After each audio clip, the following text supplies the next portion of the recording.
Quando ele é humilhado, ele é provado, mas como ele é exaltado, também é provado. E muita gente se perde justamente na exaltação. E por que eu vou falar da falta? Eu penso que a falta é o lugar onde a gente conhece o Senhor primeiramente. É na falta que a gente aprende grandes lições com o Senhor.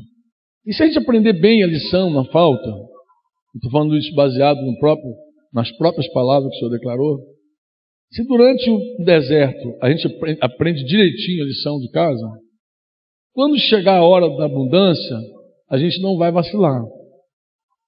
Então, é muito importante que durante o deserto você tire o melhor proveito. Deus quer nos ensinar logo na primeira lição. Deus quer que a gente aprenda logo na primeira experiência com Ele, porque andar com Deus é experimentá-lo. Deuteronômio é um capítulo 8. Deuteronômio é um livro muito interessante, porque ele é um livro que resume, ele é um livro de despedida de Moisés. Sempre as últimas palavras são melhores, né? São mais pensadas, mais refletidas. É um livro também de um homem mais velho.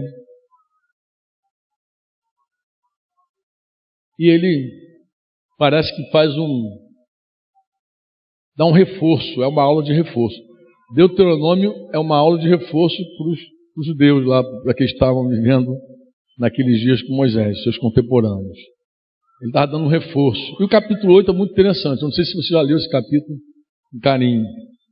E ele, no capítulo 8, ele explica algumas coisas daquilo que o povo viveu no deserto. Então eu queria ler com vocês alguns versículos. Se vocês me suportarem direitinho aí, ninguém se cansar antes da hora. Capítulo 8, versículo 1 diz assim: cuidareis de cumprir todos os mandamentos que hoje vos ordeno, para que vivais e vos multipliqueis e entreis e possuais a terra que o Senhor prometeu sob juramento a vossos pais. Recordar-te-ás de todo o caminho pelo qual o Senhor teu Deus te guiou aonde, amado? Guiou aonde? Esses 40 anos. E qual o propósito do deserto? Vamos dizer juntos? Para te humilhar. Para te humilhar. Você não gostou muito dessa expressão. Eu senti isso. Ninguém concordou comigo. Diga, para te humilhar. Fala assim, para me humilhar. Não é legal ser humilhado, é? Interessante que nós lemos aqui Filipenses 2. Amado aqui abriu esse tempo lendo, falando que Jesus, sendo Deus, ele se humilhou. Mas nós não nos humilhamos assim tão voluntariamente. Então Deus usa alguns recursos. Ele coopera conosco. Ele nos leva para algumas situações para nos humilhar. A gente não gosta. Tem crente que até diz que Deus não humilha ninguém. Já ouvi várias vezes alguém dizendo, não, mas Deus não humilha ninguém não, pastor.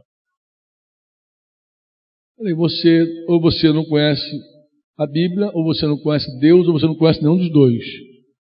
Porque Deus não apenas humilha, Ele nos anima a nos humilhar. Disse Pedro assim, humilhai-vos debaixo da potente mão do Senhor. Para quê? Para que Deus no tempo oportuno vos exalte. Então Ele não apenas humilha, Ele nos manda também. Se humilha, meu filho. Porque Deus dá graça aos e resiste aos soberbos. Graça, você não compra na padaria e nem recebe por imposição de mãos. Graça Deus dá a quem se humilha. Aquele que se humilhar será exaltado. Aquele que se humilhar vai receber graça de Deus. Você pode receber 40 orações hoje aqui de 40 pastores, unção, imposição de mãos, em busca da graça. Mas graça não vem com toda essa oração, com toda essa unção. Graça é resultado de humilhação. Daí Deus fala assim, eu te levei para o deserto para te humilhar. Diga, humilhar. Mas não só isso, para quê? Para te provar. Para saber o que estava no teu coração, se guardarias ou não os seus mandamentos. Quando Moisés diz que Deus guiou no deserto. Acho que é outro ponto também que nos custa muito a crer. Que Deus, isso também é muito comum, principalmente existe, alguém orou também hoje assim, que Deus nos guarde dos outros evangelhos. Mas eu tenho ouvido assim, tanto evangelho, mas tanto evangelho.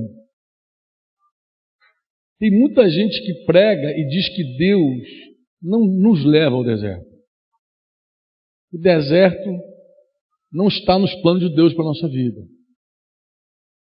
Mas na verdade é o seguinte, se nós entrarmos no deserto, pode ter certeza, quem nos levou para lá foi Deus. Capítulo 4 de Mateus, quando Jesus é batizado, logo após o seu batismo, o versículo 1 diz assim: a seguir foi Jesus levado pelo Espírito ao deserto para ser tentado pelo diabo. Então, quando Deus tem um filho, Ele pode tomar esse seu filho, e Jesus é o nosso modelo, você pode dizer amém? E guiar para o deserto, para qualquer outro lugar, e para qualquer coisa. Porque um dia nós entregamos nossas vidas a Ele. E nós falando com Deus, eis-nos aqui, faz de nós o que Tu queres. E não apenas oramos, às vezes cantamos isso muitas vezes. Cantamos, eis-me aqui, Senhor, purifica-me, sou um vaso novo, quebra minha vida, faz de novo. Tudo não é de boca para fora, não é possível que a gente cante de boca para fora. Acho que em algum momento a gente canta de verdade, sentindo a letra. Deus, que é o Senhor da nossa vida, nos leva e nos prova e nos quebranta. E com propósito. Você pode dizer amém ou não? Ele te humilhou, te deixou ter fome e te sustentou com maná que tu não conhecias, nem teus pais o conheciam, para te dar a entender que não só de pão viverá o homem, mas de tudo o que procede da boca do Senhor viverá o homem. Às vezes na vida a gente passa por um dilúvio, tsunami. Às vezes a tua vida está de um jeito, quando você menos espera, entra aquela patrola, aquele rolo compressor na tua vida, aquela onda gigante, e arrasta tudo. No momento que você está cantando, e de repente você está em prantos. Isso acontece na vida de qualquer pessoa. Crente não é imune ao dia mau. Pelo contrário, Jesus disse que toda construção seria aprovada. Tanto que constrói na areia, quanto que constrói na rocha, o dia mau chega para ambos. Vocês se lembram que Jesus prometeu isso? A chuva vai cair, os rios vão transbordar e vão dar com ímpeto contra a tua casa. Então, nenhum crente está livre de uma onda gigante, de um dilúvio, não está. E o dilúvio é até engraçado, né? Nós sabemos que o dilúvio de Noé foram 40 dias de muita chuva. Às vezes o teu problema foi um problema de um mês inteiro de tribulação. Mas a gente sabe que as águas do dilúvio não baixaram no dia seguinte. E aí, quase um ano a deriva. E às vezes os nossos problemas são assim. A onda chega, enche tudo, quebra tudo, leva tudo. E quando você pensa que acabou a chuva, acabou, mas está a deriva, está tudo inundado. E você precisa agora ouvir do Senhor uma direção onde você vai ancorar o teu barco. Né? Preso pela esperança, que é uma âncora. E ali tu fica esperando que Deus faça alguma coisa. De vez em quando alguém envia um corvo, mas corvo é carnívoro. Ele não vai te voltar com a resposta. A resposta tem que ser do Espírito do Senhor. Mas é interessante, nessa hora também a gente perde a fome. Tem gente que gosta de comer, bom de boca. Mas uma boa tribulação arranca a tua fome.